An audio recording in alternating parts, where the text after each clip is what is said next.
আজব এক গাছের দেখা মিলেছে ঝিনাইদহ সদর উপজেলার কিসমত গড়িয়ালা গ্রামে।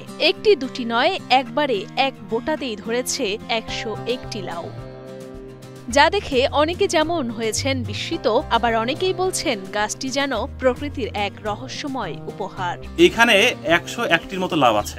প্রকৃতি মাঝে মাঝে খুব অবাক করা কিছু আমাদেরকে দেখায়। আমি খুব উৎসাহ নিয়ে এই লাউগুলো কাউন্ট করলাম এবং একেবারে ক্ষুদ্র লাউগুলো বাদ দিয়ে কাউন্ট করলাম। চারপাশে একদম ফুলের মতো হয়ে আছে এবং শুধুমাত্র বড় লাউগুলো আমি কাউন্ট করেছি, সেখানে ১০১টির মতো লাউ দেখেছি। লাউ এক থোপায় ১০০ প্লাস এখানে হবে।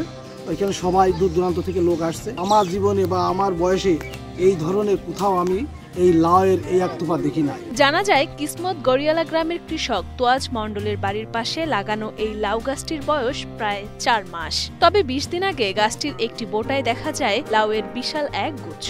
পরবর্তীতে বোটা থেকে ছোট ছোট লাউয়ের জালিতে পরিণত হয়। এর আগেও প্রায় ২ মাস এই গাছ থেকে নিয়মিত লাউ তুলে রান্না করে খেয়েছেন তারা।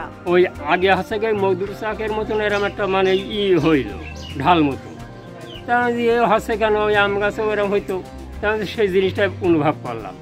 তারপর দেখি যে তা নয়, এই আস্তে আস্তে গোটা হয়ে জালি হাত ধরল। আমরা ১০-১৫ দিন আগে হঠাৎ করে চোখ গিয়েছে যে দেখি এক জায়গায় অনেকগুলো লাউ, ১০০ প্লাস লাউ আছে। লাউ ছোট থেকে আশা করা যাচ্ছে বড় হচ্ছে। বিরল এই ঘটনায় সকলের মনে কৌতূহল জাগালেও এ বিষয়ে বৈজ্ঞানিক ব্যাখ্যাও দিয়েছেন ঝিনাইদহ সদরের অতিরিক্ত কৃষি কর্মকর্তা মোহাম্মদ জুনায়েদ হাবিব।